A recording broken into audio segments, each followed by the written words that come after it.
Okay, looks like we're live, gentlemen. Start your engines. Gladly. Everyone thinks because you're a zombie, you don't know good coffee. Well, they're wrong. There's only one brew that gets my seal of approval. Deadly Grounds coffee is my guilty pleasure. The aroma is so intoxicating. It brings all of my neighbors out of the woodwork. Deadly Grounds coffee. Coffee to die for and zombie approved. It's good to get a little deadly. Use the front door! Oh, they're so disgusting.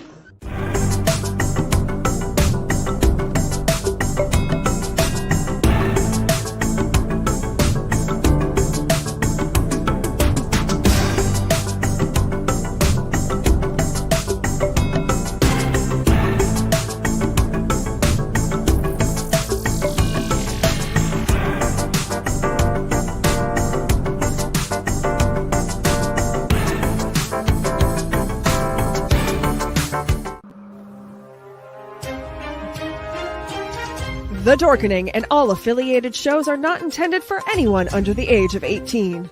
The following may contain discussions or scenes that have adult situations, graphic violence, nudity, strong sexual content, and graphic language. This show is intended for mature audiences only.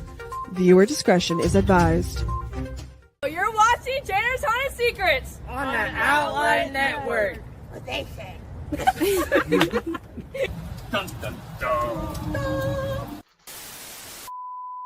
There's a secret sound heading deep within the center of the earth. Until you listen closely enough, you can hear it. And it sounds like razors through flesh. We are merely here to turn up the volume.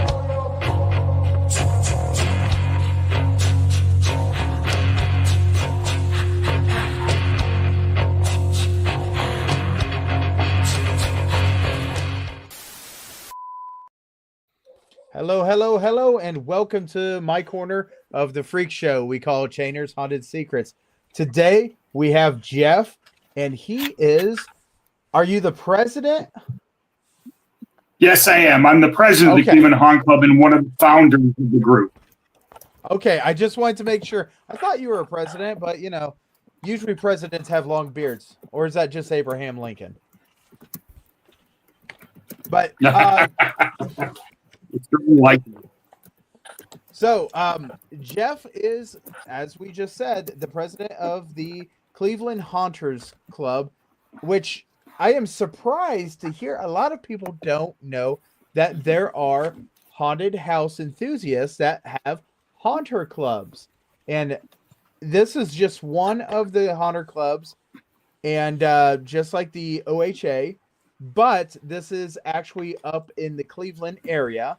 And they do different things throughout the whole season with different events. Is this correct?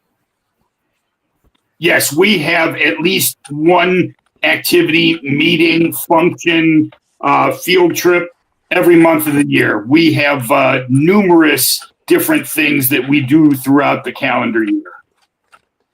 That's awesome. And I have been able to go to two of the different, well, actually three of them, two of them with the OHA, and one I was able to go to. It was right around the time of COVID, and everybody was so scared, but you guys were able to still have one of your events. And it was different during COVID, but everybody kept on saying, just wait until after COVID, it'll be so much better. Yeah, that was interesting because we were the first event that took place after the COVID outbreak. And it was an outdoor event, but we had to jump through all these hoops. We had to deal with the Cuyahoga County Medical Board. We had to have a lot of signage, but we were able to pull it off and do it. And we were kind of proud to be the first, large person event that took place after COVID, at least in the Cleveland area. And when we're saying signage, I mean, there was repeated signage all over this. and I feel that you guys did a really excellent job of following the rules to getting this event done. I actually didn't know what I was getting into. I actually brought my vehicle and my trailer up because I didn't know how many vendors, and everybody said, yeah, it was a small year, but with everything during that, you guys made it through. I'm very happy to have you on the show. So right now, let's go ahead and start from the beginning of how this wonderful haunt club started. Well, it's interesting because my fiance, she's been involved in a group in Detroit called the Motor City Haunt Club, and they're in their 18th or 19th year. And she and I started seeing each other, I think at this point it was 12 or 13 years ago. And we went to some meetings. And so I started to see that this was something I wanted to, imitate in the Cleveland area. So I essentially told them, I'm going to steal everything you're doing here and take it back to Cleveland. They were like, oh, that's great. And we did, and we became almost like sister organizations. We've had field trips together, some ghost tours. We met up with members from Michigan and Ohio. And we go to their functions and they come to ours. In fact, last year at the Haunted Garage Sale, they had a tour bus of 50 members of the Motor City Haunt Club that came to our Haunted Garage Sale, which was awesome. They were able to do that. But what it comes down to is we kind of took their basically design, brought it here, met up with some like-minded people. Some you might know, like Katie Lane and other people who were involved in the Cleveland area, Frank Mamana and Keith Stevens and some other really hardcore Halloween enthusiasts. And we decided we want to put this club together. We started meeting at a coffee shop. And then, we kind of put our things together. We came up with a like bylaws and a mission statement for the club. And we actually incorporated as a 501c7 nonprofit. And we're going into our 11th year.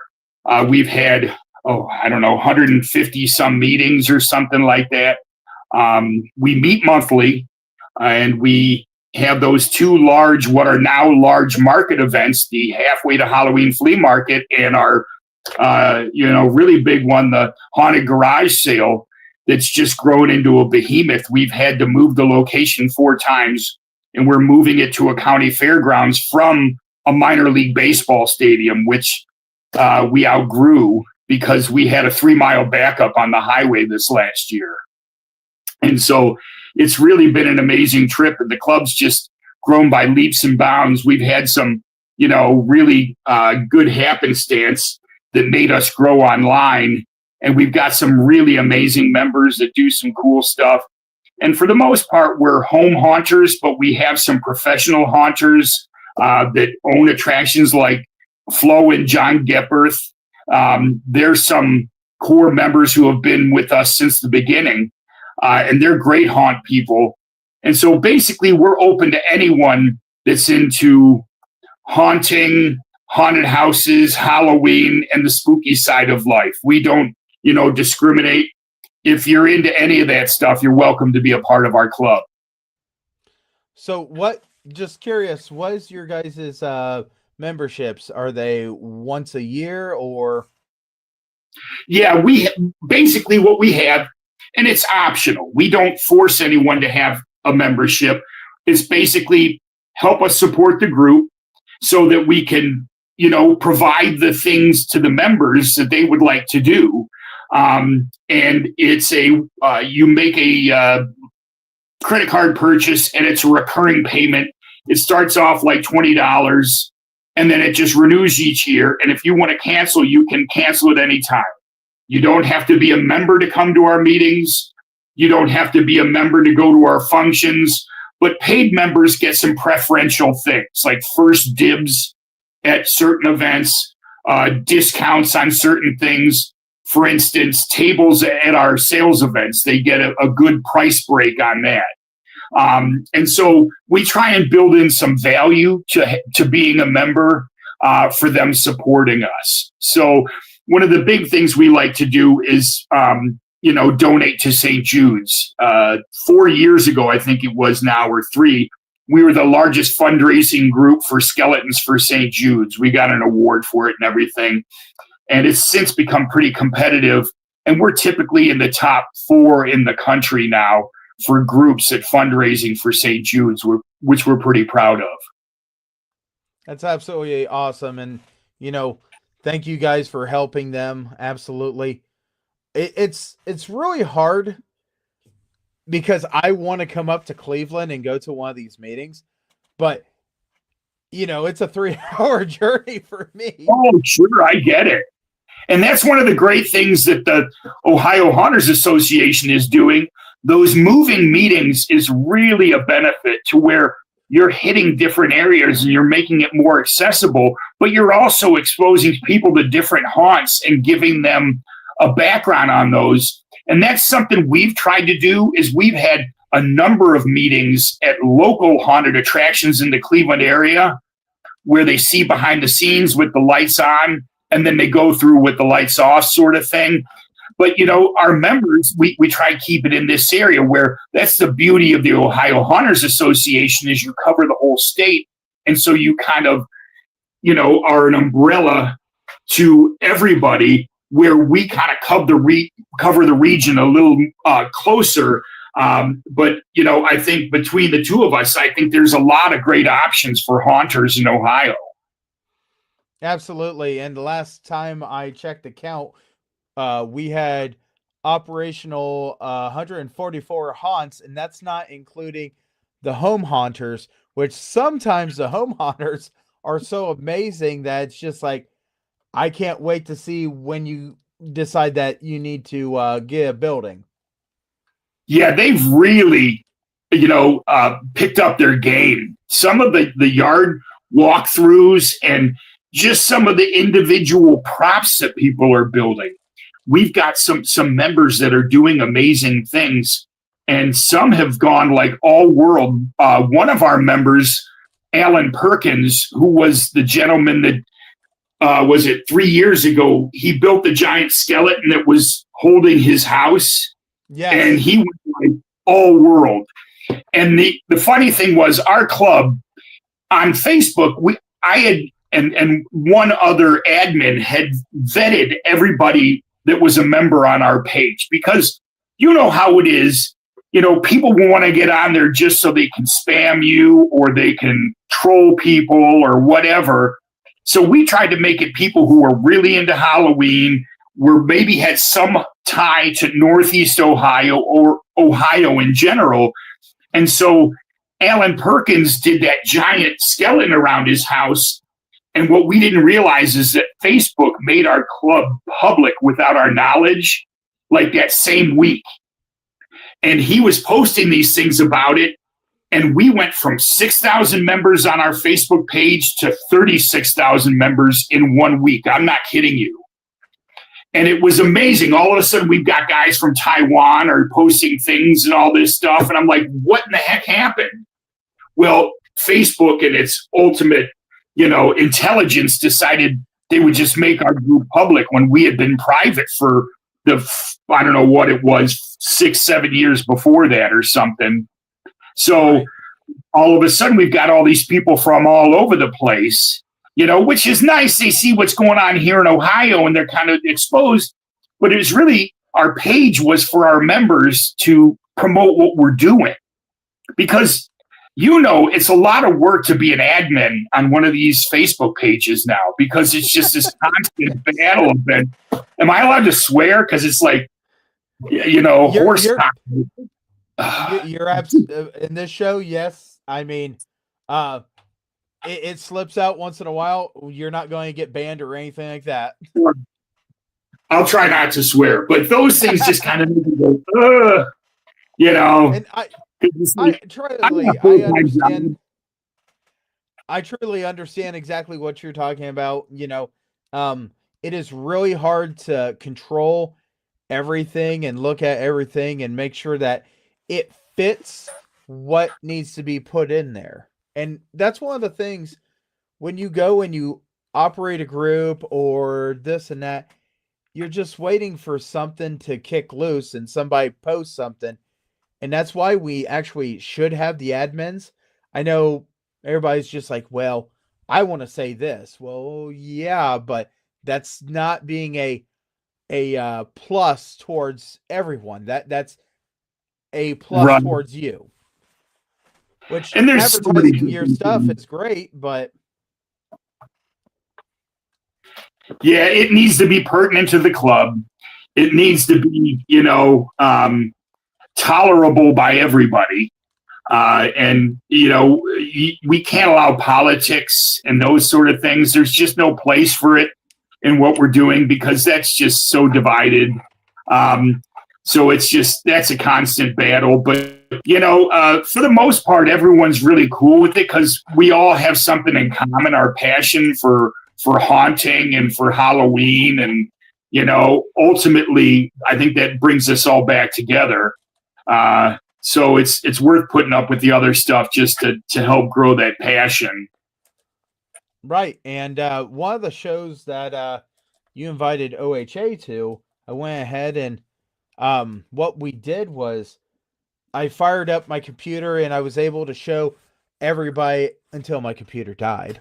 The OHA awards that, people were able to say, hey, from our haunt, we want to nominate this person, which it was good conversation. A lot of people started learning about us. And I got one person from me being there that actually talked to me a little more. And he was actually on the show. And that's just because I went up and did that event with you guys. Oh, great. So your guys' events are absolutely a wonderful way that a lot of people can connect. A lot of people can get to know each other. You guys have these events because you all have something in common. And I love Right. it.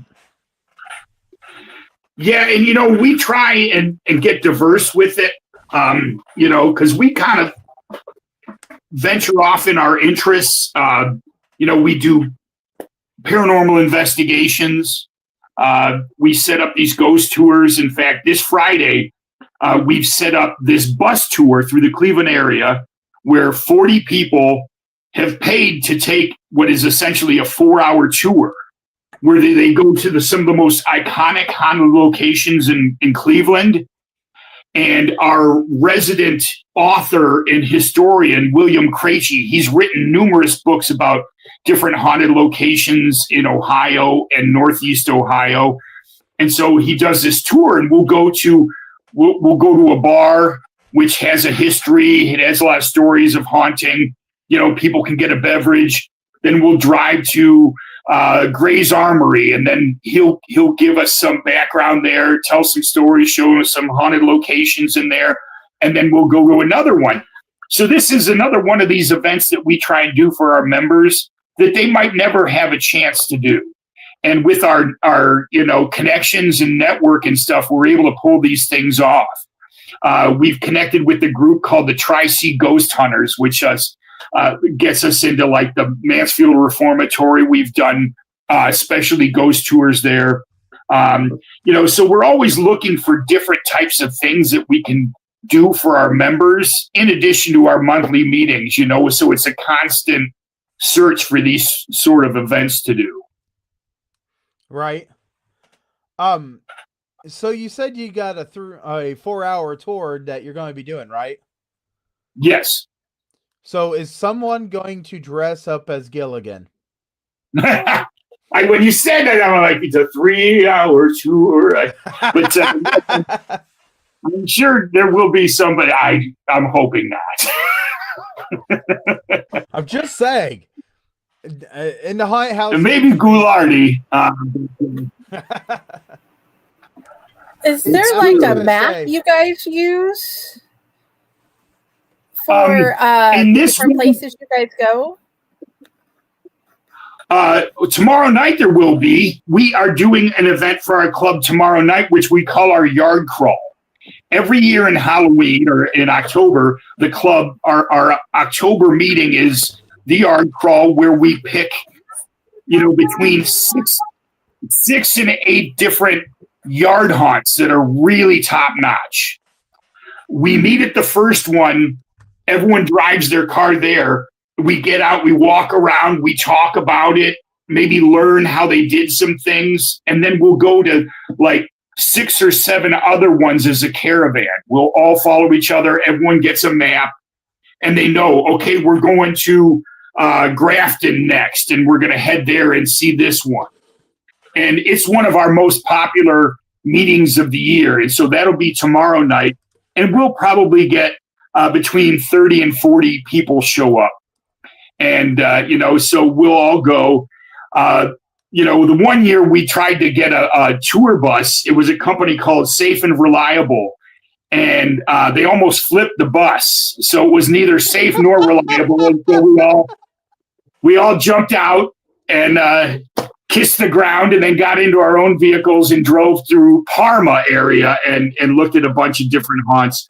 But it's a lot of fun. But yeah, that's the one that we did where we have a map that they go to the different, yard haunts that we're looking at that year. That's pretty awesome. I feel bad about That is- you guys having a problem with the bus, though. I guess the point is that we stay pretty busy. We provide a lot of different things for our club to do, because it's like, if it starts getting stale, you start losing the interest of everybody. And, Right. So we're pretty sure about shaking it up. One meeting, we'll do a make and take where they'll build a prop or do something where it's practical. Another one, we'll have a presentation on different subject matters that pertain to, and that's one of the things that's a constant battle, finding new speakers, new presentations, new things for us to do. But we've been pretty good about doing it as we're going into our 11th year.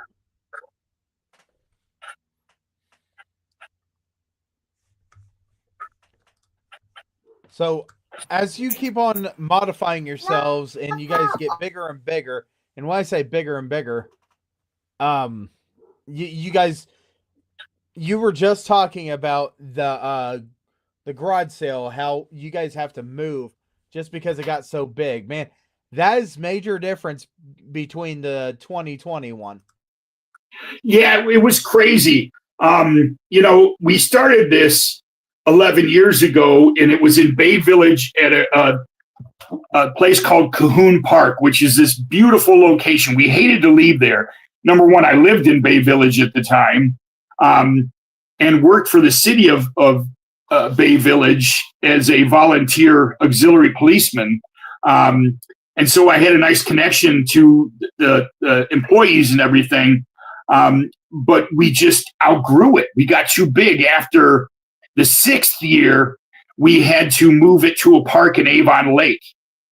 And so we went to Avon Lake, and we decided, well, let's bring in a celebrity, so we can kind of grow. We were always trying to grow it. At that time, we were up to like 100 vendors. I think we had 5 food trucks, something like that. And I was at a convention in Cincinnati called Horror Hound. I'm a vendor. I've been a Halloween and horror vendor for 25 years. And I'm at this convention, and Butch Patrick comes up to me, who played Eddie Munster in the Munsters.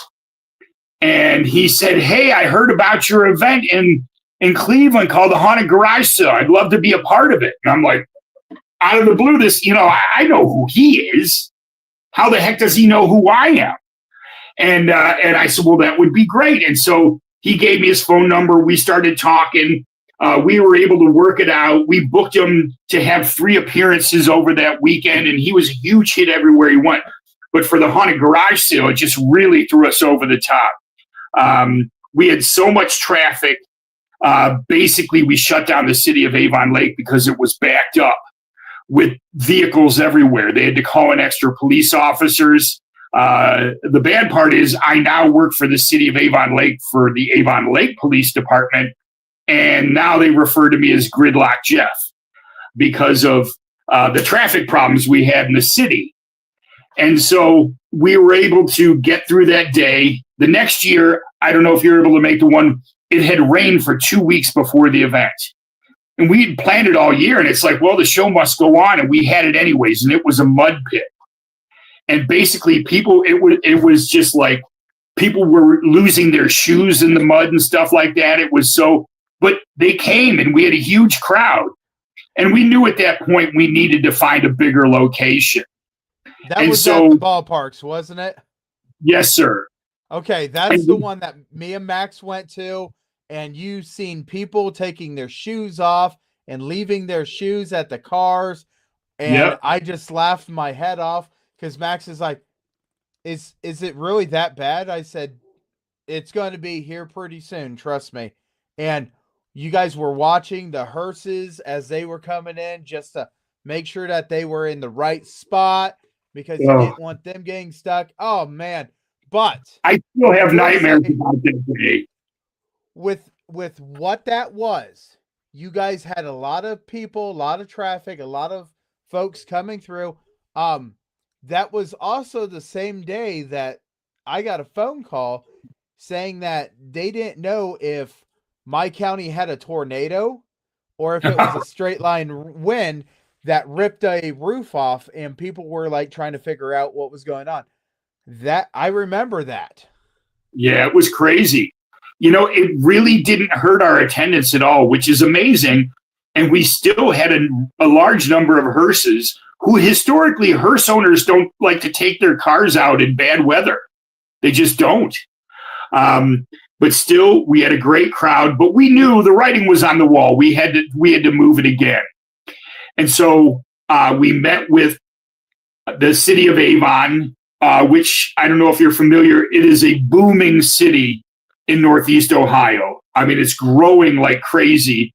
And they have a minor league baseball team called the Lake Erie Crushers. It's a beautiful stadium, big parking lot.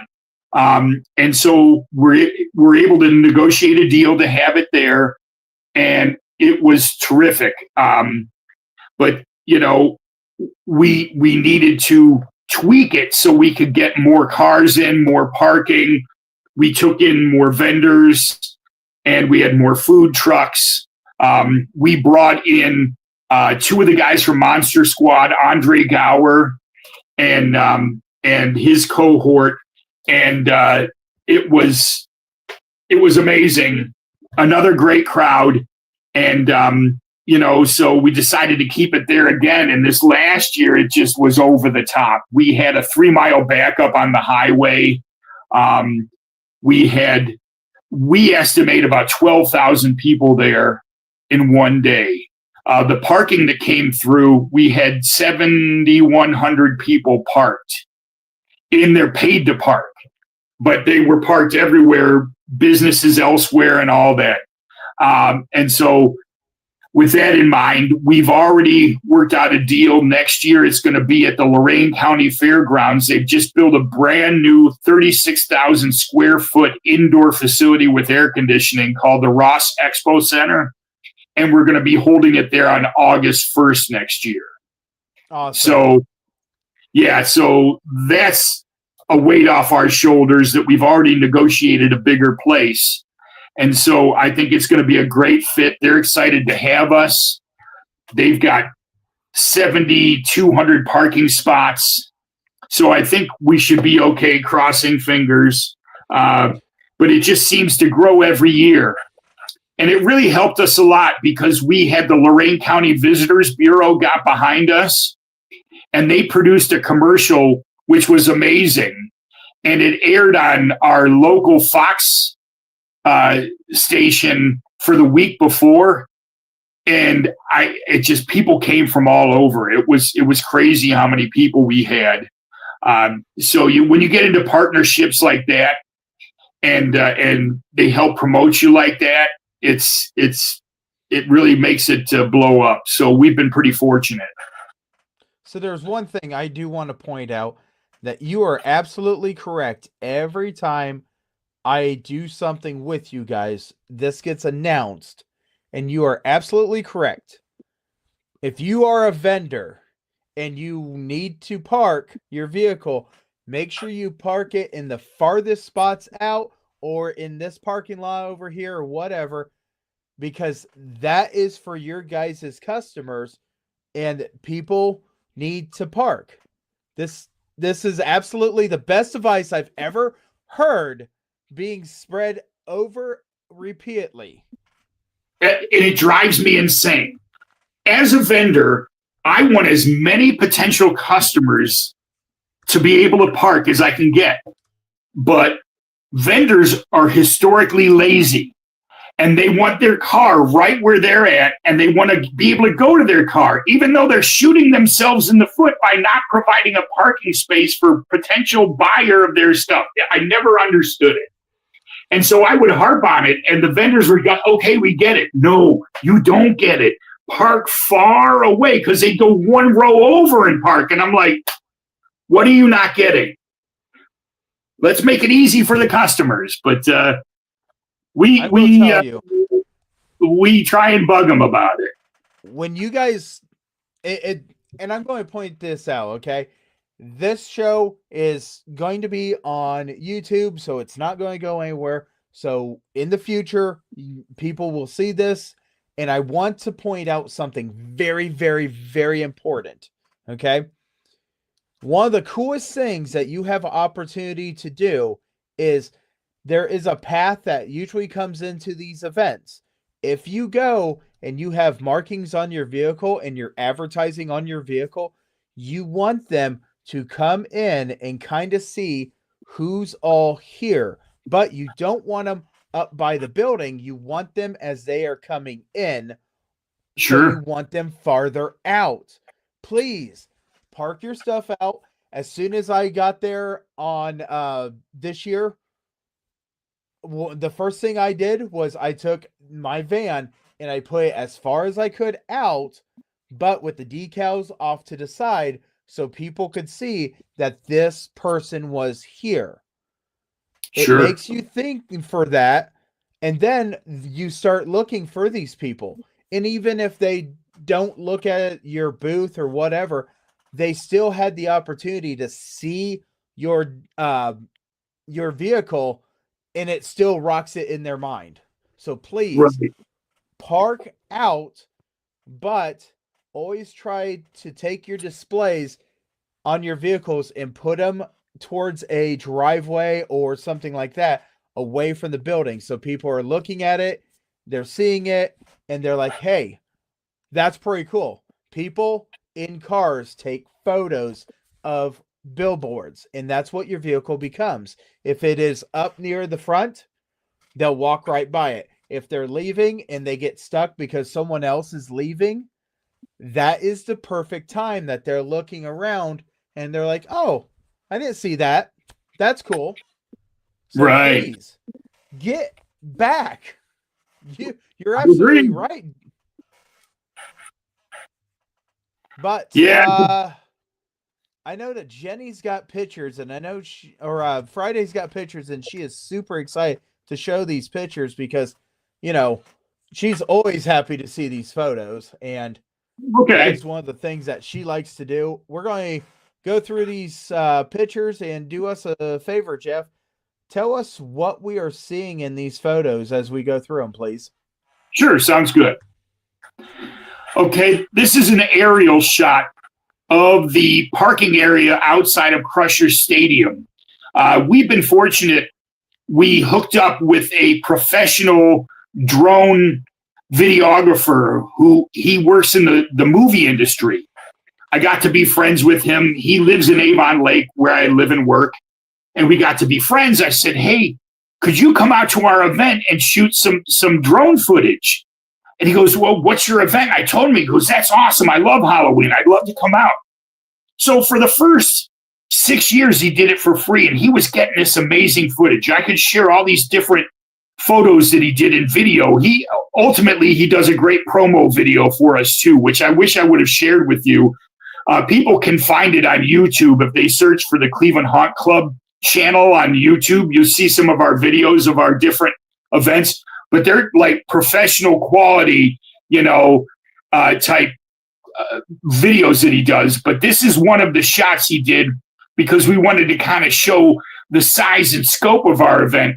But here you see how just badly disorganized the parking lot is. There was our first year and that drove me nuts to see all that wasted parking space. You see those huge spaces between the cars?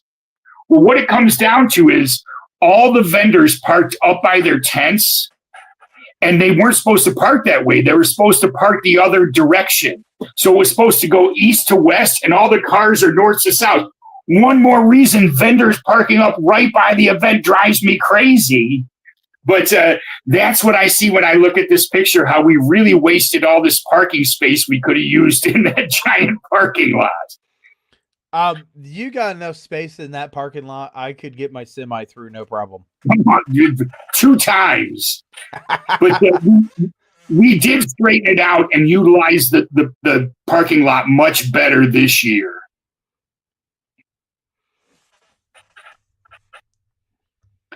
Okay, this is a shot of the crowd. This is our vendor area. And this was 135 different vendor booths that were there. And we have vendors that come from all over surrounding states. We had a vendor that came in from Illinois and Kentucky, several from Pennsylvania, Michigan, and Indiana. But we had attendees that came in from Connecticut for this event, which blew my mind. This was the crowd that we had close to its peak, but just to show you what kind of, numbers we get at the event. The nice thing is, other than a fee for parking, it's free for people to attend. And so whatever the Cleveland Haunt Club made, which was $2 of the parking, I think that year we charged $5 to park. And $2 of it went to St. Jude's. It didn't go to the Cleveland Haunt Club. We just paid it forward to St. Jude's and helped with our donation to them. So that's basically what you're seeing in this picture. That's our logo. This was done by a friend of the Cleveland Haunt Club when we first were forming the club, and it's been our logo for years. We have T-shirts, we have mugs, different things with this, and it's become a popular image for it. We really enjoy it. Yeah, you even put that on your guys' hearse. Yes, and that is my hearse that I own, 96 Cadillac. I'm pretty proud of it. Wanted to own a hearse for years, and we finally got the opportunity. I bought it for my fiance as a Valentine's Day gift, and nothing says romance like a hearse. And so we really enjoy taking wholeheartedly. Is your husband listening? But so this picture you see here, this is a picture of our celebrity booth this year. And this is a wonderful human being named Warrington Gillette. He played Jason in Friday the 13th Part 2. And he was the first Jason to kill. And he is the sweetest man. He was such a pleasure to deal with. My fiancée, Luna, reached out to him, and we were able to get him to come to our event. And such a pleasure to deal with.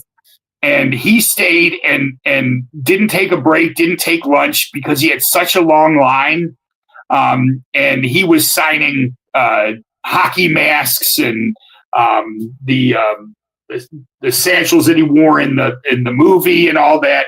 And so he was a huge hit. And so he was the third celebrity. Well, the one year we also had Green Goblin Head from Maximum Overdrive. Right. The Prophet movie. So that's which we will have again this year. I've already negotiated with Tim Shockey, who lives in Piketon, Ohio. He'll be bringing the Green Goblin ahead to our event this coming year. That's awesome. I hope I get up there. This is one of our yard signs that the Haunt Club does. We provide these to our members for free. This was our second iteration of the sign.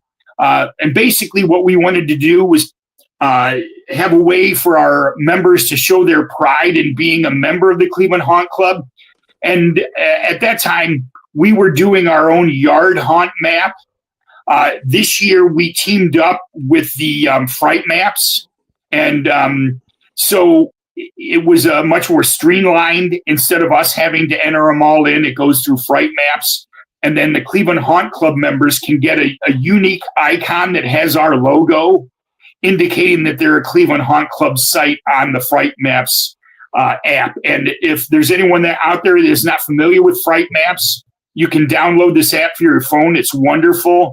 And it's a great way if you want to go out and look at a bunch of different, yard haunts. And it also goes over pro haunts in an area or throughout the country. So let's say you're visiting Indiana, you can go on your Fright Maps app and you can look for some yard haunts and professional haunts there. So it's a great utility for haunters. This is our band, Eerie Invaders, and they've been at 6 of our events. And we love these guys. They're all retirees in their late 60s. And they play all what I call spookabilly surfer music. It's fun stuff. It's all acoustic. There's no vocals, but it's great background for our hearse cruising, so that it kind of creates that mood with the spooky, fun music, like the Munsters theme and things like that. The Coffin Hearse and different, songs by different bands like the Ghastly Ones and the Bomboras, some famous spookabilly bands. But we love Eerie Invaders. They've been coming out. In fact, they've done some of our meetings. Like we have this one trivia night, and they played music in between questions at one of our trivia nights, which I thought was epic, but a lot of thought they were too loud. And I'm like, oh, you're too old. Get out of here. But it was a fun event, and we enjoy having the Eerie Invaders at our haunted garage sale every year. This is a shot of one of the. I had a hard time finding pictures of our hearse cruise in, but this is a shot from the view of the stadium.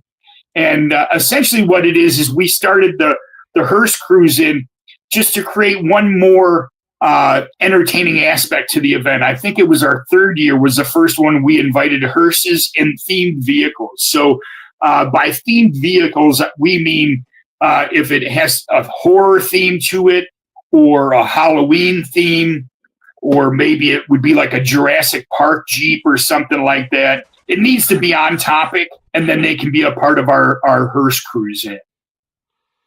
Years ago, there was a possibility that I was going to bring over my Hartz command vehicle or a Hartz command trailer, and I was going to see if I could get a couple of zombies to stand near it, but that didn't work out for me. But I'm glad to see that you guys keep it going.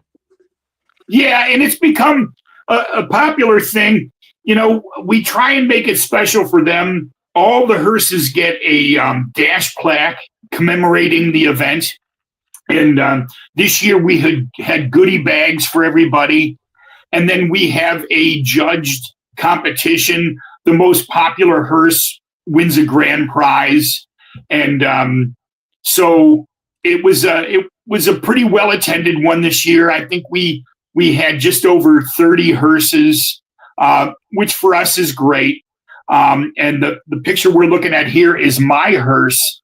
And this was a shot by our resident artist for the Cleveland Haunt Club. He's based out of Michigan, and his name is Robert Nixon, and he goes by Nix. And he does all our poster art. You've probably seen the posters for the Haunted Garage Sale, and they're epic.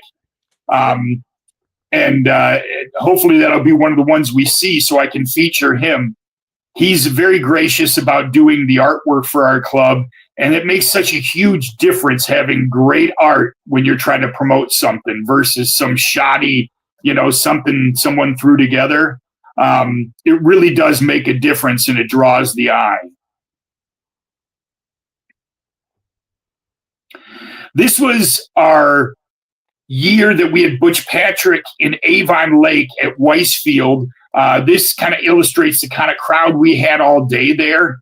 And this was really nice because it was a park setting. There was a lot of trees. There was shade for everybody. And it was spread out over this giant park. There were 6 ball fields, and we had people parking everywhere, all over the grass, all over the baseball fields, because we needed all the parking we could get. But this was the kind of crowd that you expected to see there all day.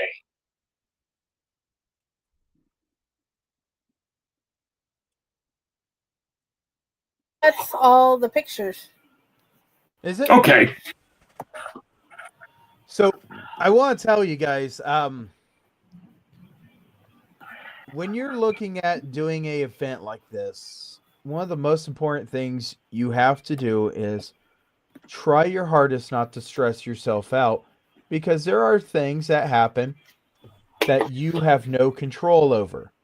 Mother Nature is one of them. Ain't that the truth? And another one is having vendors that sign up everything, and then all of a sudden, next thing you know, they're not there. By the way, the year that me and Max came to, I'm going to say it was the garage sale. Me and Max came, and they had these little tombstone crosses that marked where you guys were going. I really enjoyed those, and I was trying my hardest to see if I could wheel and deal and keep ours. And she said no, she took hers. Yeah, it's funny. You might have seen now. We did the street signs that were like Witch's Way and Skeleton Avenue. And one of our members, Mark Roman, who's a really talented carpenter, he's a professional carpenter. He said, "Hey, I've got this idea. I would like to make these custom street signs."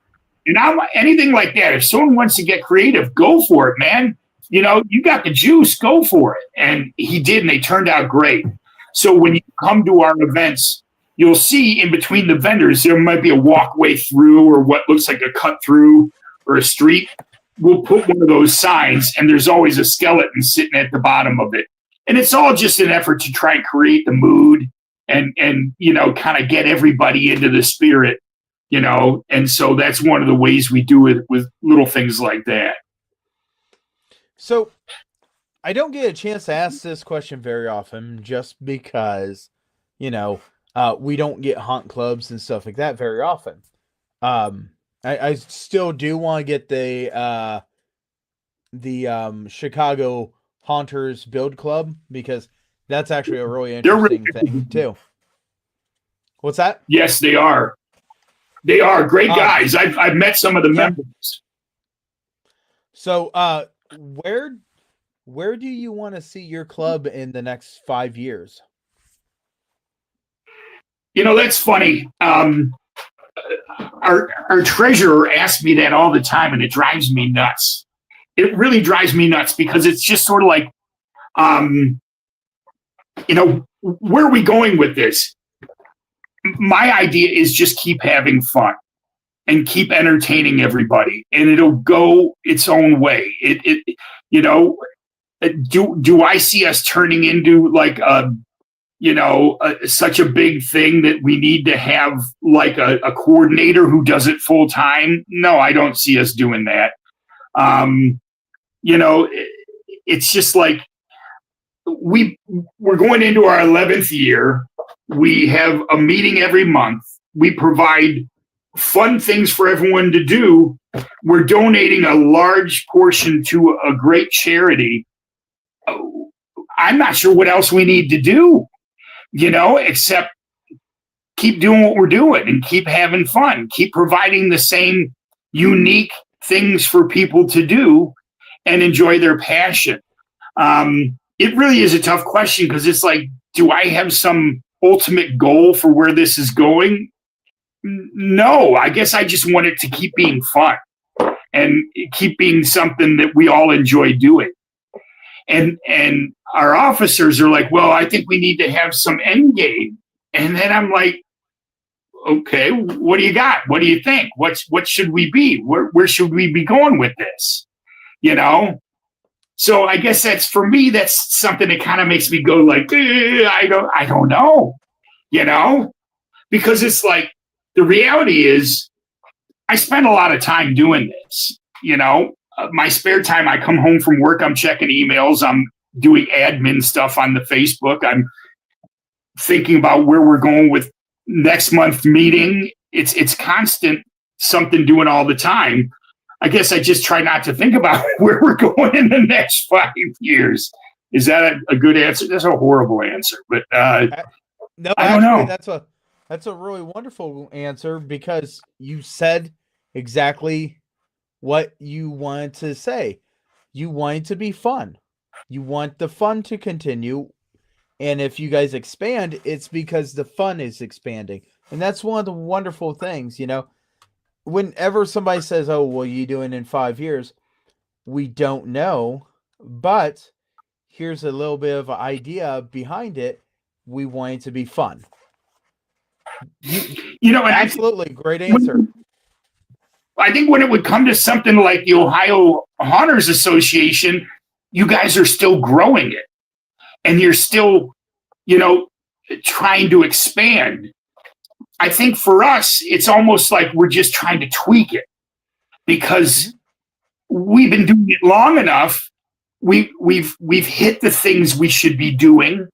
You know, for the Ohio Hunters Association, you're bringing back the, you know, Ohio Hunters Convention, right, which is great. It's something we need because and I'm not afraid to say it. I was so angry when Transworld bought Midwest Hunters Convention because I was a vendor there. I vended that since like their second or third show, and I loved it. I loved that show, but I knew as soon as Transworld, I'm like, they're going to ruin this and they're going to take it somewhere else, and that's exactly what they did. And I'm not shy about saying it because I tried vending at the one in Chicago and I hated it. It was a whole different vibe. It was a different crowd. It was not haunters. It was Chicago people. Just there was a show to go to.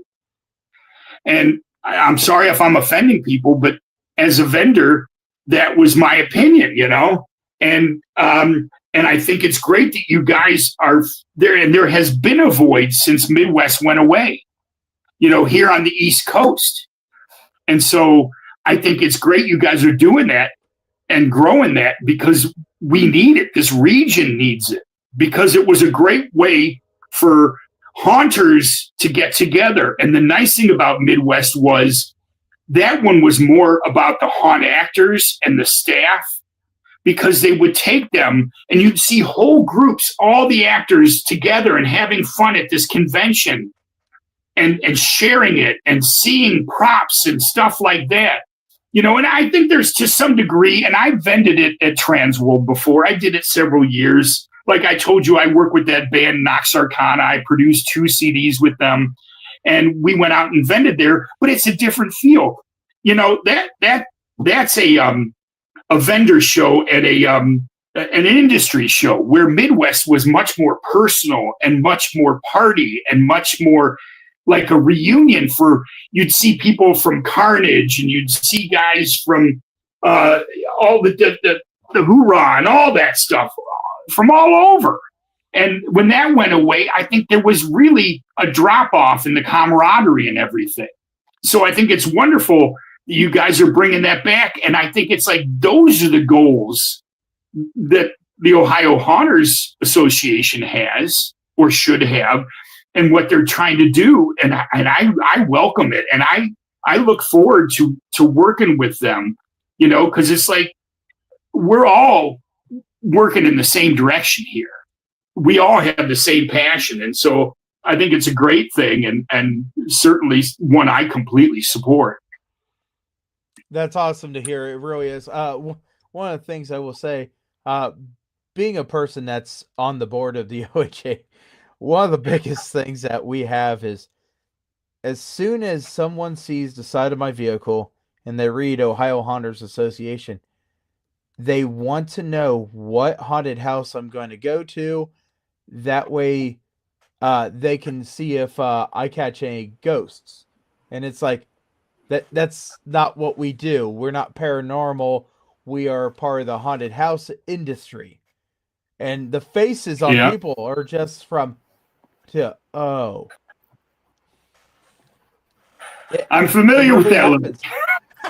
Yeah, it's like, okay. But yeah, we want to do something with the industry that impacts the industry in a positive way. And that's exactly what our goal is, to keep pushing. And I'm actually the one that does all the membership cards. So if you get a paid membership, your card has to go through me. And I sign every single one of the papers that go out. And I have people all the time that just send me a message back. Hey, I got it. Thank you very much. And they're excited and they can't wait to get involved. And that's a terrific thing. Right. I mean, there's some nights that I've been like, man, I don't want to put these out, but the cards on one sheet, it has 10 cards. So if I'm only putting out like 3 cards, we actually made these little things. And let me see if I can put myself a little bigger here. It says, "We love your haunted and your home haunt.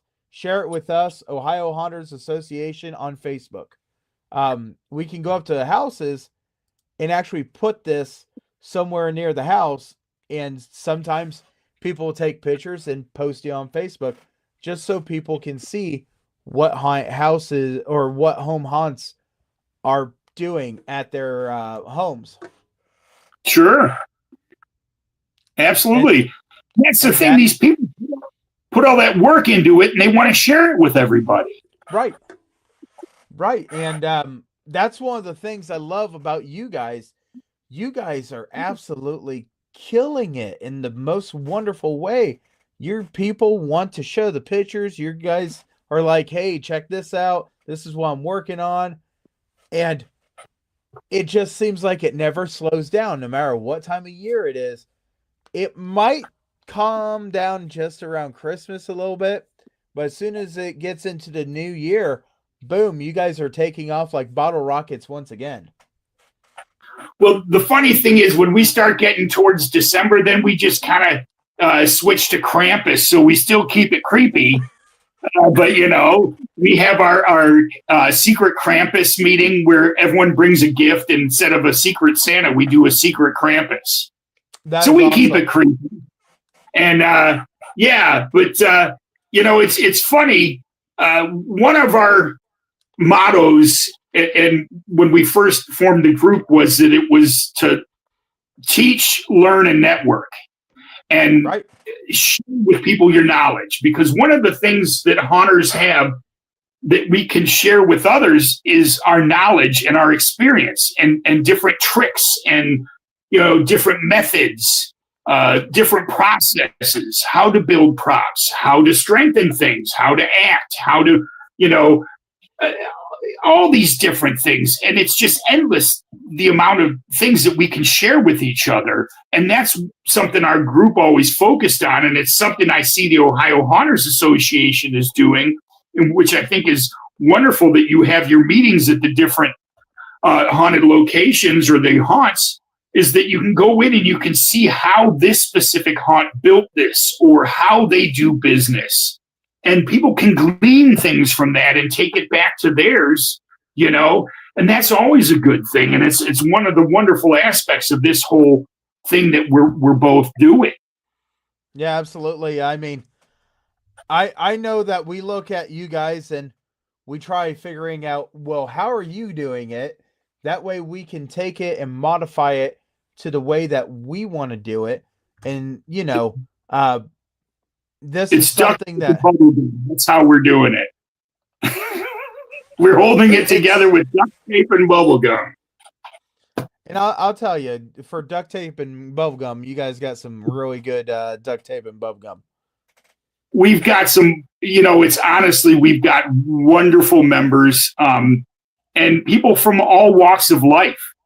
The variety of things that people do, but still in their secret life, they're not open about it. Me, I'm open about it. Everyone knows I'm a weirdo. I don't hide it from anybody, and I fly the flag every day.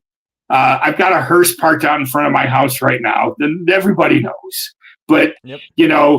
Our members, they're not afraid to share this with everyone else, which is nice. And, it's just great to have this avenue to do it. Yeah. So I got a question here. We're going to take a commercial break. Would you like to join us on the other side of the commercial break, or you got to take off? Whatever you want. I'll stick around as long as you want me to. All right. So what we're going to do is we're going to take a 3-minute break. We'll go ahead and do our commercials because someone's got to tell you something. And as soon as we get back, we'll be right back with Jeff. And thank you guys very much for joining us on Chainer's Haunted Secrets. We'll be right back. Maybe. Perhaps.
Greetings and shabebans. We are the Retro Redoctopus Cephala Podcast, a long-form bi-weekly show that celebrates all the things that made growing up awesome. Yeah, that sounds good, but I don't know what all those words mean. I think what Parasite Steve's trying to say is that on Retro Redoctopus, we explore a range of retro goodness, from toys, video games, and movies, to cartoons, and even snacks and school lunches. Oh. And we do it all with a positive spin, a slew of killer guests, and some very adult language. And you know what else is cool? No. This crazy show is part of the Door King Podcast Network with new episodes every Tentacle Tuesday. What's that? And if waiting 2 weeks for a new episode gives you a sad, know that we drop bonus episodes all the time, like the off-format Crow's Nest and an interview series we call The Brig.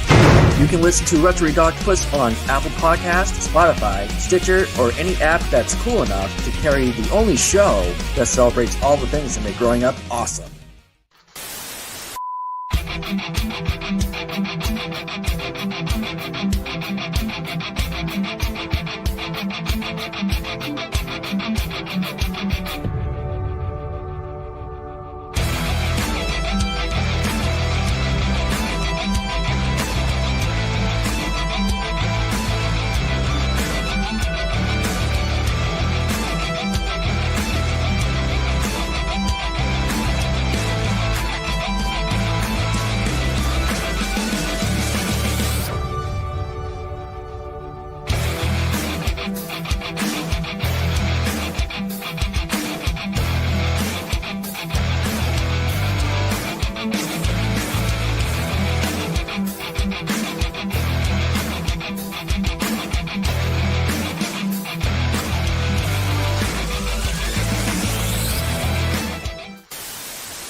Oh. Hey everyone, I'm Maximus Christian. Oops. We gotta let Max talk. Hold on. Hey everyone, I'm Maximus Christian Bryant, president of the Ohio Haunters Association, and you are watching Chainer's Haunted Secrets on the Owlite Network.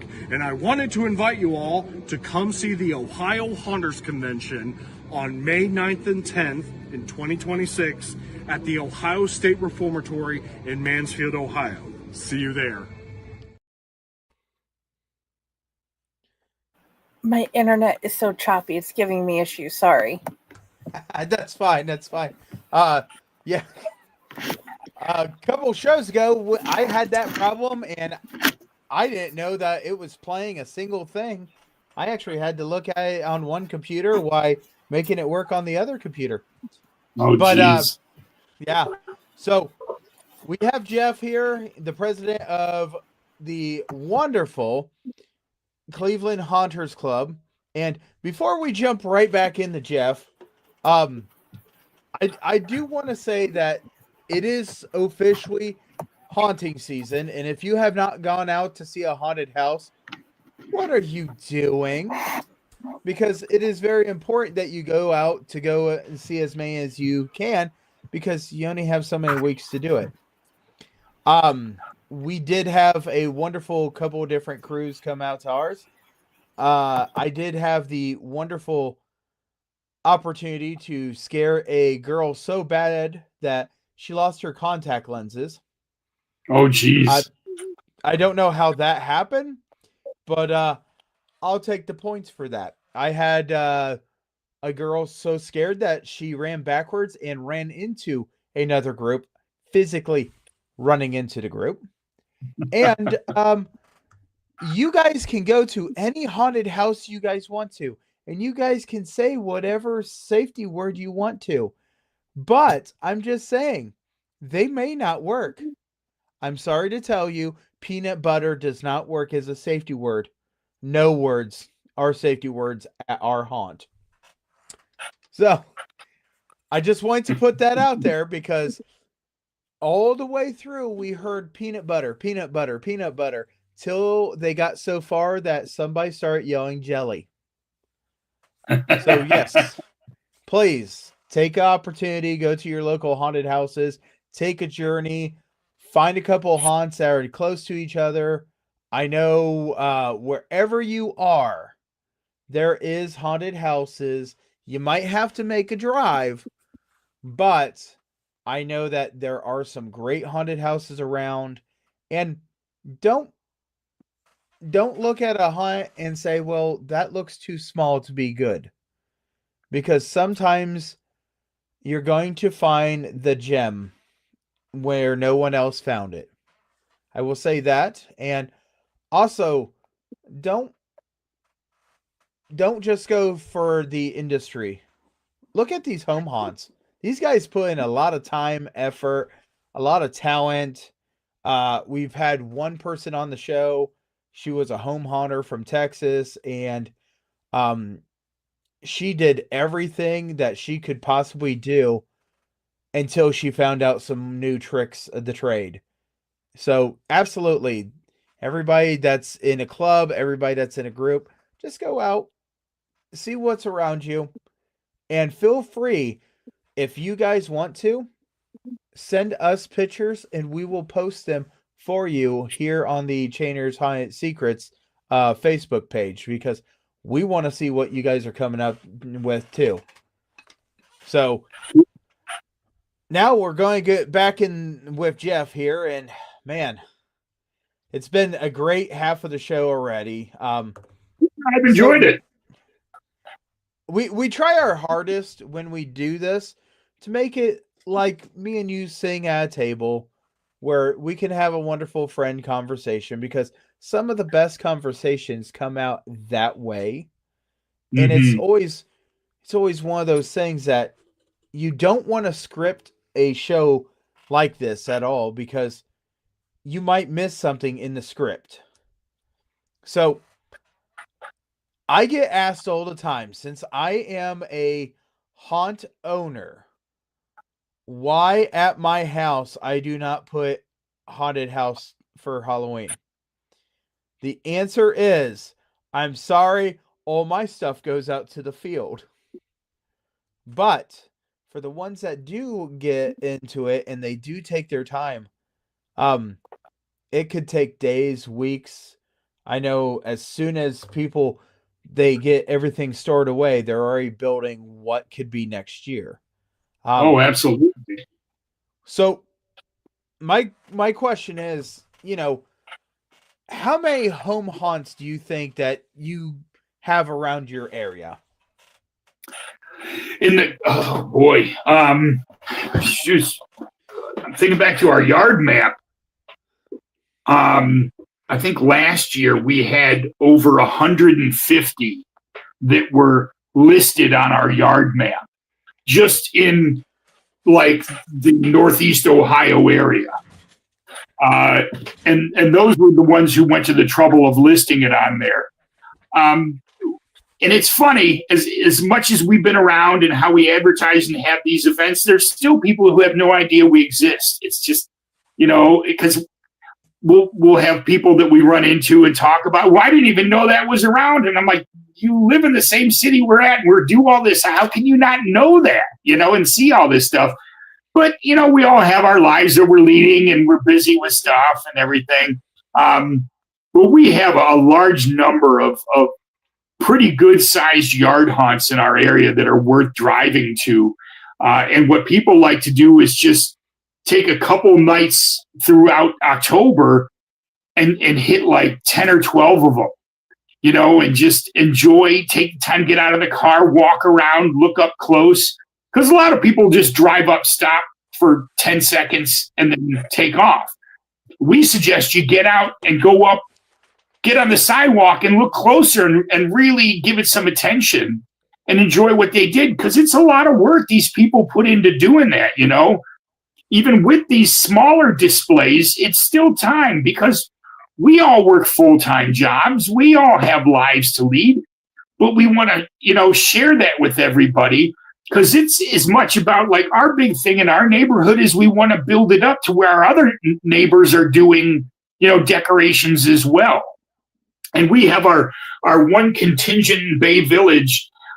They have a street called Elmwood, and it's become like this legendary Cleveland street where almost everyone on this block, all 20 houses, have some sort of a display, and they all get in the spirit. Like this year, they're doing the one main one is The Day the Earth Stood Still. So they've got like a ship crash line into there and gorts in the yard. But the other ones have alien themes. So they kind of get into the swing of it and kind of help each other out. And so on Halloween night, they'll, put blockades up, barricade the street, and then they'll get 3,000 kids come down the street that night. And so, it's become, you want to build that where people look forward to going to your neighborhood. You've done it as a home haunter when yours is the neighborhood to go visit on Halloween night. Oh yeah, absolutely. One thing I will point out, some home haunters take their display to the ultimate levels. And I say this because we're going to go out of Ohio just for a bit. What is it? South Carolina has a house that has a home display. Their entire house looks like it's on fire. And they have done such a great job with this that 911 had to be told that, hey, this is just a display. This is what's going on. Their local fire department has come out and actually filmed an entire thing talking about how fire prevention is in October and how you guys should really think about your smoke detectors and this and that. This thing has got fake flames in every window of the house. It's got fog machines that blows fog out from the top of the roofs. Absolutely incredible. In the past, Ohio's had people that have used windshield wiper motors to make people's legs go back and forth, and their Halloween display was a person dangling off the side of the house. Sure. Absolutely great. I love seeing these things, but you also have to remember, please get a hold of your local authorities to tell them, hey, here's what's going on. I want you to come out. You're going to get phone calls. I am so sorry for this, but tis the season. We need to talk about it. So, you're talking like epic yard hunts. Did you happen to see the giant Lego skeleton that someone built? No, I did not it's see.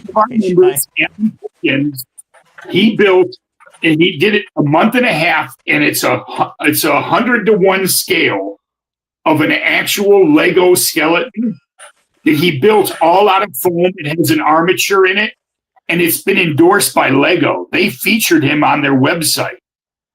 And wow. Yeah, it's been all over the place. And this is the same gentleman that did the giant skeleton that went around his house. And then the next year, he built a giant pumpkin all out of foam. Like, He doesn't go halfway. Alan goes all the way, and it's always epic. And he's going to be doing a presentation at our November meeting on building your own props, the mindset that you use, the approach you should take, the pitfalls that you might run into, and how to plan and organize a project of that scope. So yeah, there's a lot of talent out there. There's a lot of people who are doing some amazing things.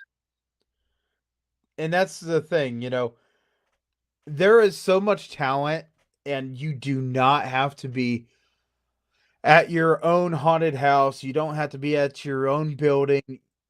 You display it for people to see. There is some haunts that there's some home haunts that actually have actors that are in their yards. Oh, sure. It's absolutely amazing what people come up with. And trust me, as we are talking about this, I am so looking up this giant skeleton, by the way. Yes, please do. And his name is Alan Perkins, Alan Perkins, and he's been a member of the Cleveland Haunt Club for a number of years, and he's a great resource. But I did want to talk about one of our members who takes a unique approach. He lives in North Royalton, and his name is Paul, and he does something really different. What he does is he finds discarded items and then repurposes them into haunt props. And it's amazing what he does. It's really unique. And his is called Royal Scare, is the haunted attraction that he has done. And you can find that in North Royalton, though. Paul Tylicki is his name. So if you happen to be in the Northeast Ohio area, if you look for Royal Scare in North Royalton, Ohio, he has a walkthrough, and he plants, I think it's like 350 corn stalks in the ground. So it looks like you're actually walking through a cornfield in one part of his yard. Just the amount of effort and dedication that goes into some of these haunts is amazing. I am just absolutely amazed. Let me see if I can send this. That way we could see if we could possibly get this picture put up. Because I just found the Lego skeleton, and oh my god. Isn't that something? You know what? This is one of those things you guys have to absolutely understand. That haunted home haunts do not have to be terrifying. And this one, it's got talent, but just seeing the size of this skeleton, geez, criminy. Man, that just makes me... Wow. But yeah, I don't know if Friday is able to put that up or not. I know her internet's a little wonky. But going back to... I'm working on it loading. That's fine. I know how you are. But I do want to point out that, sometimes when you're a home haunter, and Jeff, I'm sure you know exactly what I'm talking about, you sacrifice part of your garage or a room or anything just to feed into it. You sacrifice these things because you know all your stuff's got to go somewhere, and sometimes you might lose half of your house. It was the whole reason I put a ladder up to my attic was for Halloween storage.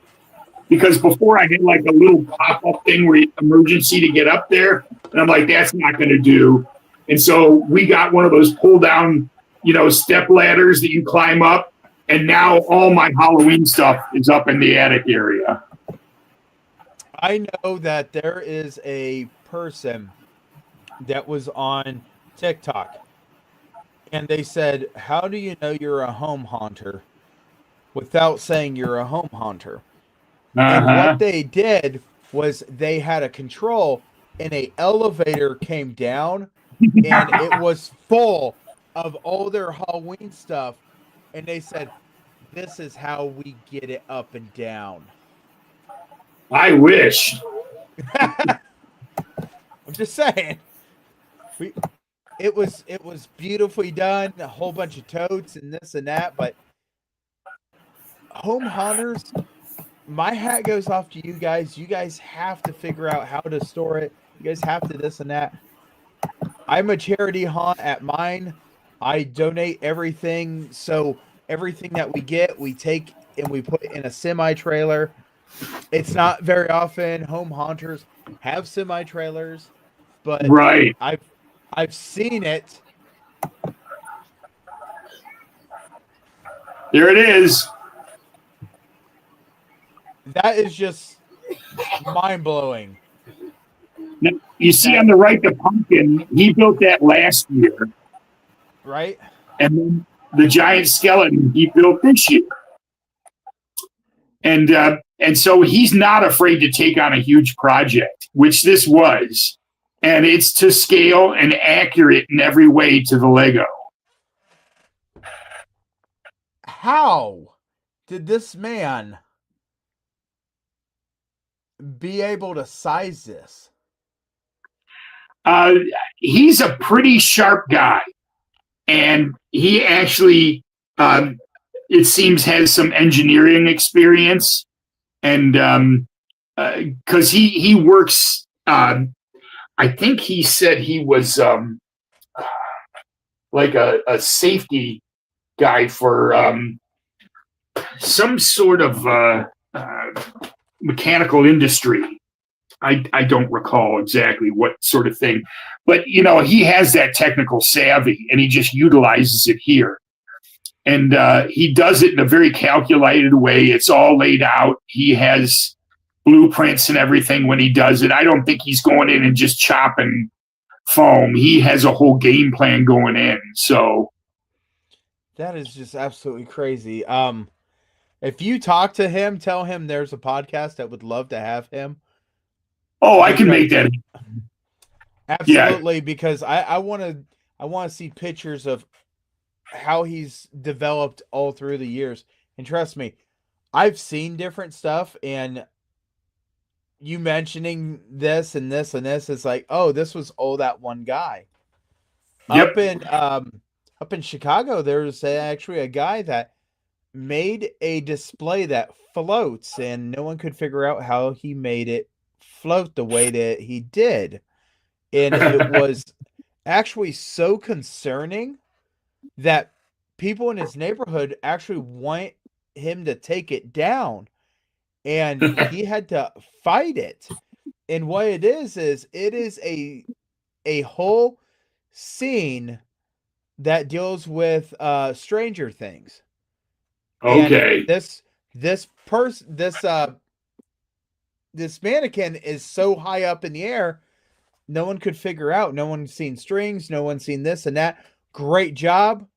He was supposed to be kind of telling everybody how he did it. And if he ever told everybody, I did not get to see that point, so I missed out. So, well, a good magician never tells. Yeah, you're right. Good magician never tells, and haunted house enthusiasts are the ones that touch and feel everything. Yep. Should we touch and feel everything? No. Yep. I need to know how you built that. How did you create that?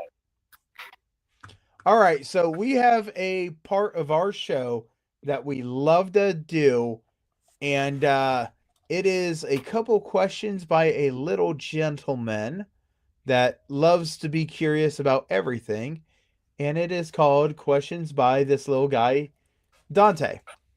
So Dante's got some questions because what he does is Friday actually has different pictures and shows Dante, and Dante's got random questions. So it could be anything from what do you like on your cheeseburger to what's your favorite pumpkin face? All right. His first one is, what is your favorite sea monster? Ooh, boy. I'm a big Godzilla fan. Yes. And are we talking kaiju or actual sea monsters like the Loch Ness Monster? Okay, he does everything from angular fish to sleeping with Cthulhu.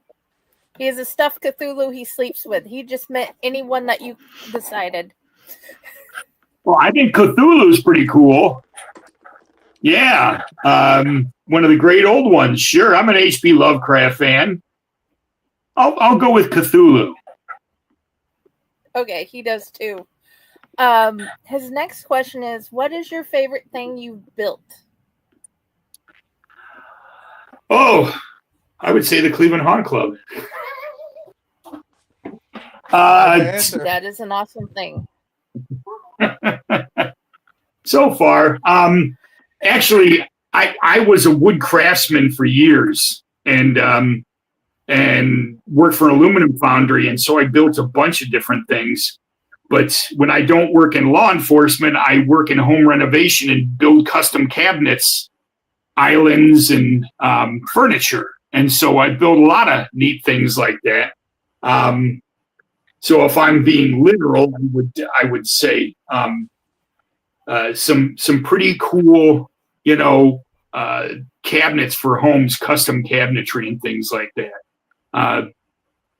As far as haunt related, I used to build Halloween decorations for a couple bars in the area that I work at. They would want to display in their courtyard and such.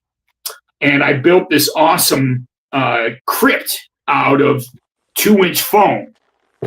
And I would put a fog machine in it, and it would, blow out and everything. And this thing was so realistic that at the end of the season, we had pulled it off to the side, and a drunk guy sat on it because he thought it was real, and he broke it.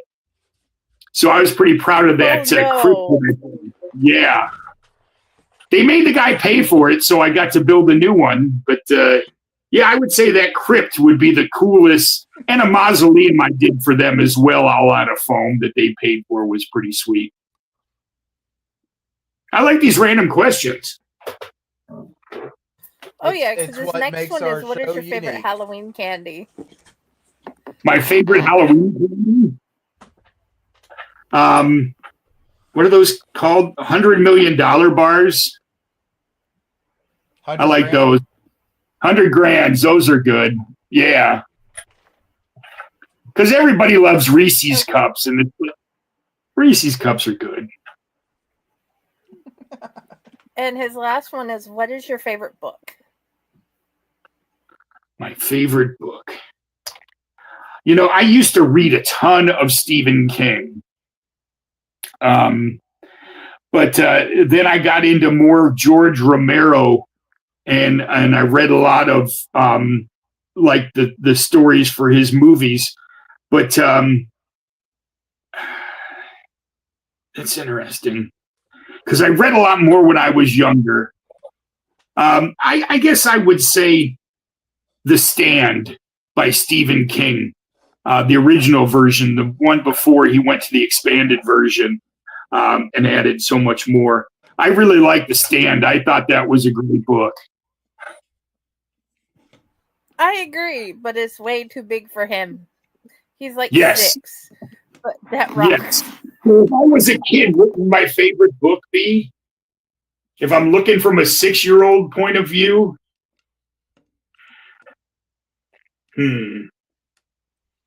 When I was in 3rd grade, we had this teacher that would read us these books that were Halloween related.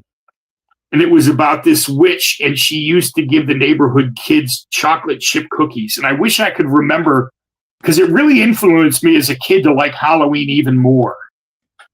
And I wish I could remember what it was, because I would share it with my, great nieces and nephews. Oh, don't worry. We've got Google. We'll find it. There were 3 more like odd offbeat questions from a 6-year-old. These are great.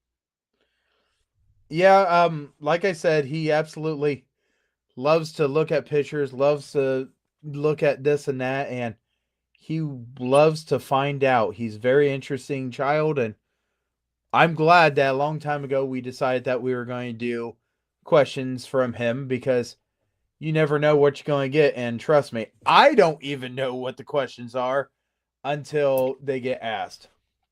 So I have a question for him. What's his favorite Halloween costume? He has been the warden from Minecraft for 2 years straight. Ah, the kids love that Minecraft. Oh, yeah. All 3 of them do. I'm too old. I don't even understand what it is. Well, the that's guy fine. I'm that not made big a the fan. giant skeleton. I'm 50 years old. Yeah, I mean, the guy that did the skeleton from Lego, or of the Lego skeleton, he might understand Minecraft a little more, just because it is basically Legos that defies gravity in some ways. Gotcha. But yeah, I mean, we'll have to get you two together. I'm sure he would be a great person to have on your podcast. oh, I would love it. I mean, we're always looking for different people, and trust me, we've got a few more guests this year, and then we kind of take a little time off for the beginning of the year, and then we'll start right back up. Trust me, we can't wait to be able to talk to him. So, is there anything else about the haunt industry or Ohio or Cleveland Hunter Club that you want to really talk about? No, I think we've covered everything pretty good. I would just say if any of your people would be interested, they can find the Cleveland Haunt Club at clevelandhauntclub.com or search Cleveland Haunt Club on Facebook, and they can follow our group and kind of see what we're doing, what we're up to, what activities we have going on. Because as I indicated earlier, we always have, different functions for our members to get involved in. And we've been recently working with some other areas trying to get new groups going. As early as, 3 months ago, I was consulting with a group out of Pittsburgh, and they're forming a group of haunters there called the Pittsburgh, I think it's the Pittsburgh Haunt Group, or right? It might be Pittsburgh Haunt Club. And they've started to have meetings and functions, and they're getting organized, and that's great to see. And they're primarily like haunt actors and involved in haunted houses there, and not so much home haunters, but they're welcoming them as well. So if any of your viewers are in the Pittsburgh area, they should look for that group. I believe they're on Facebook, the Pittsburgh Haunt Club. Like I said, I believe it is. If they're in the Detroit area, they should check out Motor City Haunt Club. They're still functioning, very active. They meet in Detroit at Detroit Mercy University. I've been to several of their meetings and For years, they had their own haunted garage sale. Like I said, we stole their idea on that, literally, and brought it to Cleveland, and they were cool with that. So if anyone ever wanted to form a group like the Cleveland Haunt Club in their area, I would be happy to talk them through that, ways that they can get it going, what we went through, and that they don't have to follow our formula. It was just one that we did, but I'm happy to help people get that going, because I've had some people in Youngstown were interested in doing one, and that's something I would be happy to do is talk to anybody, and they might find there's already a group in their area and they just haven't found them yet. So, keep an eye out and put feelers out. Maybe you'll find there's some people, or at least people you could get going in a group together and start, sharing the fun. Yeah, absolutely. That's one of the things. You never know what is around you until you think it's a good idea and you start searching yourself. Yep. I stumbled into something years ago, and the way I stumbled into it is I've been a haunt actor for over 20 years, and man, there was a Ohio Haunters Halloween convention. And I said that had to be something I wanted to go to. And as soon as that started, hey, I found out there was a whole group to it. And then it's like, okay, well, now I'm a member. You ain't getting rid of me. Right. And I absolutely, even when it started going dormant, I threatened them that you can't do this to me. I kicked and screamed like a little child that you gave me a bright, new, shiny toy just to take it away from me, and this is not what you do. And it got fired back up, and it's starting to go stronger and stronger, and I'm very glad that it just keeps on moving along, and it's really great because now, once again, we've got this coming up. This is absolutely looking forward to it. This is something that a lot of people are looking forward to. It can't wait. This and that. I know that Chainer's Haunted Secrets is sponsoring the costume party. I know that we're paying for the wonderful DJ, so we're going to be there. I'm going to be there all week. Oh gosh. But that's just because I do stuff for it. I can't wait to see the people. I can't wait to have people come up and, say, hey, we can work on this, or hey, here's an idea, because that's one of the things. Have you ever went into one of your events and not got a idea for something to be a little better? I always see something or talk to somebody, or, there's just so many different things about them. If you're not taking something away, you're not paying attention. That's the way I look at it too. I mean, absolutely. It works, but could it be better? Yes. So let's figure out how we can make it a little better and a little smoother, because the more smoother it goes for the ones that put it on, it can be a lot better for the ones that keep on doing stuff. Mm-hmm.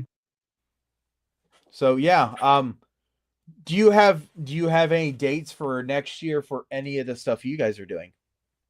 August 1st is going to be the Haunted Garage Sale for sure. We have yet to lock down the date for our halfway to Halloween. It's in May, and that's to be determined. Usually it's towards the end of May, and that's just a one-day Saturday event. Yep. From 10 until 4 at the Medina County Fairgrounds in Medina. And that's going to be forthcoming, but I'm sure it's not going to conflict with the date of the Ohio Haunters Association's convention. So, and if they want to see when that is, they can always follow clevelandhauntclub.com.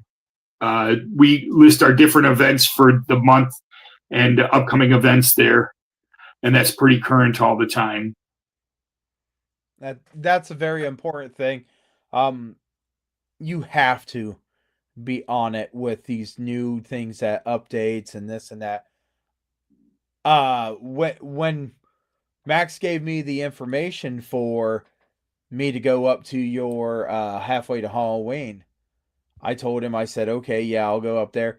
And I told him, I said, you're going to have to give me the information. And he said, yeah, no problem. And there was like 4 things I thought were key points I need to really pay attention to. So what did I do? I went ahead and I went ahead and I printed them out and I laminated them. That way I would not lose these papers. They were packed away, this and that.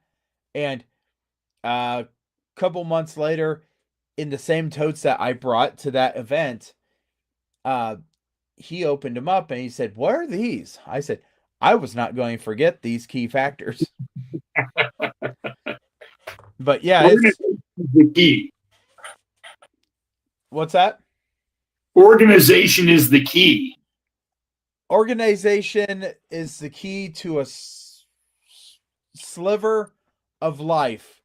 And the reason I say that is because a nice and neat and tidy desk is the sound of a sick mind.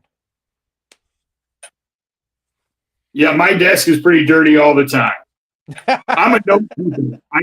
I've got like 10 notes. That's the only way I can keep my hectic life together is by writing myself notes to remind myself all the time.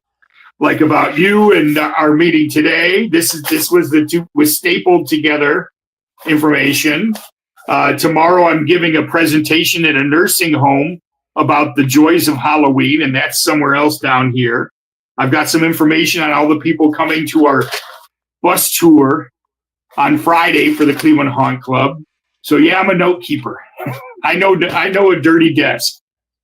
Oh, I have a whiteboard right in above my computer, and it is full of information and full of this and that. And it's got one Pokemon card that my son made sure I had because it was a haunter. Ah. But yeah, I mean, yeah, oh yeah. And as I keep on going with different stuff, I got to keep on adding to the wonderful stuff. So I got the board there. I've got cork board there. I've got notes and notes that are over here, and no one sees it. I just, man. But I am very glad that, you came on the show. No, it's been great. Is there anything else that you want to talk about? Because trust me, I want to get everything through that you would like to talk about.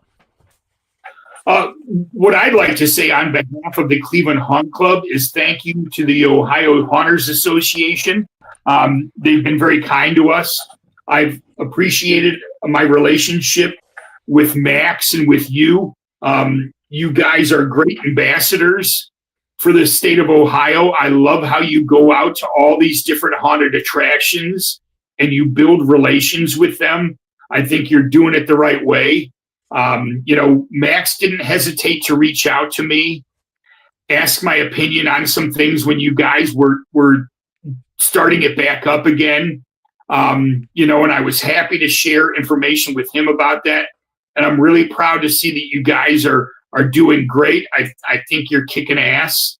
I think you're really organized. And I'm going to sound like a dad here, but I'm really proud of you guys. You've done a great job. I consider you guys friends. You're friends of the club. And, I think you guys have done a super job. And I'd like to tell you to keep up the great work.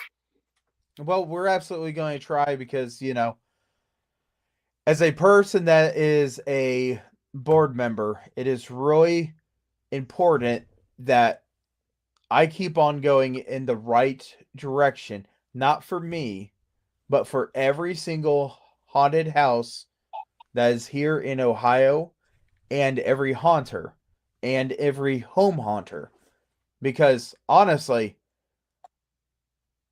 if it was not for this industry, I don't know if I would be where I am.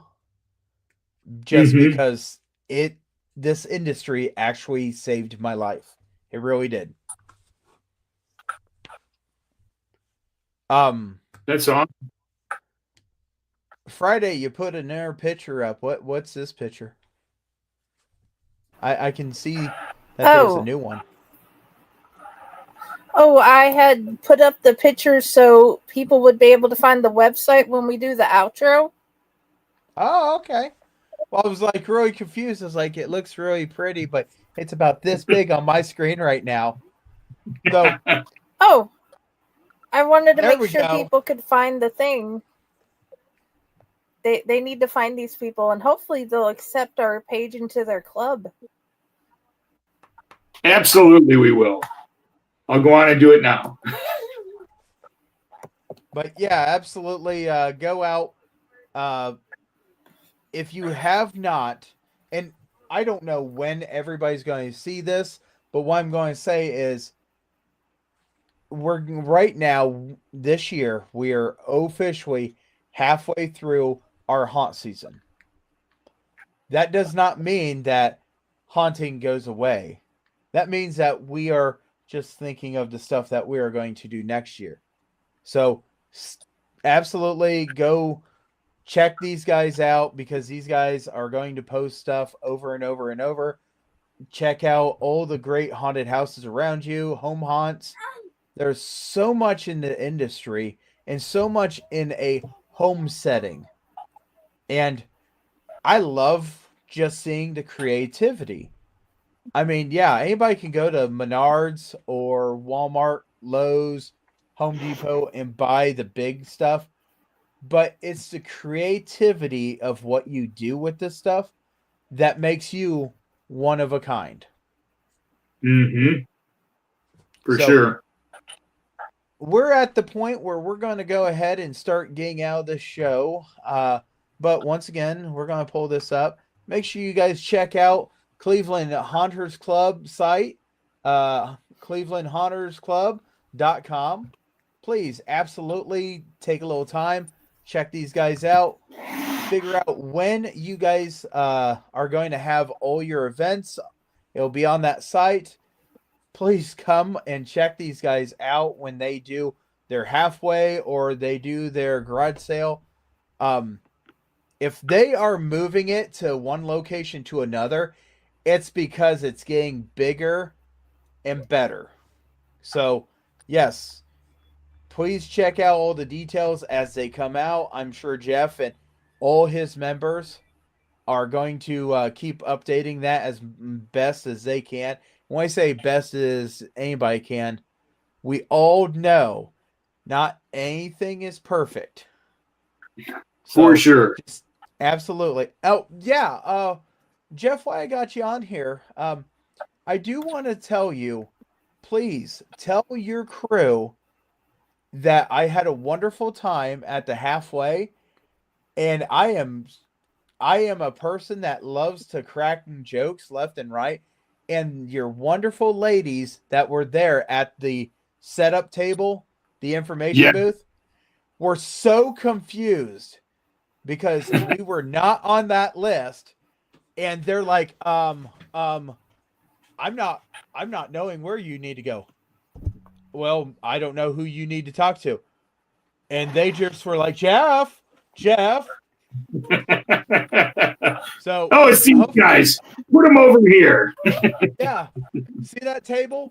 That's your table now. Okay. Me and my son had a great time. He found a couple items he wanted to buy. It was my wallet that walked away with him. So he had a great time. It was great to see that you guys had Ghostbusters that were there. You guys had food trucks. I